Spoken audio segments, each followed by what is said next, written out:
ওখান থেকে তো প্রথমে মেডিকেল দিয়ে সেখানে ব্যর্থ হই, তো তারপরে তো ওখান থেকে আমাদের আসলে মেইনলি কৃষি জার্নিটা শুরু হয়। তারপরে এই তো কৃষিতে দিয়ে এখন তো খুব ভালো একটা পজিশন পেয়ে এখন বলতে গেলে তো ক্যাম্পাসে সবাই তোমাদেরকে টপার হিসেবে চিনে।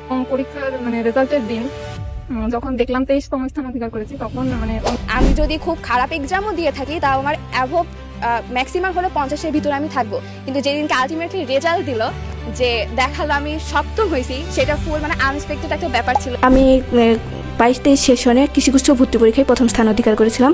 আমি একজন সেকেন্ড টাইমার। আমি আল্লাহর অশেষ রহমতে গত বছর সমন্বিত কৃষিগুচ্ছে প্রথম স্থান অধিকার করি।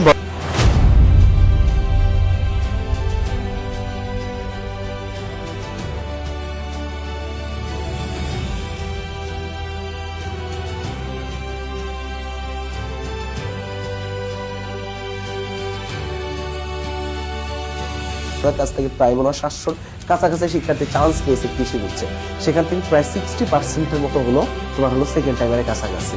সেকেন্ড টাইমারদের আধিপত্য ম্যাক্সিমাম টাইমে থাকে, এবং আমি জাস্ট একটা জিনিসে অবাক হয়েছি যে সেকেন্ড টাইমারে যে এত কামব্যাক দিতে পারে।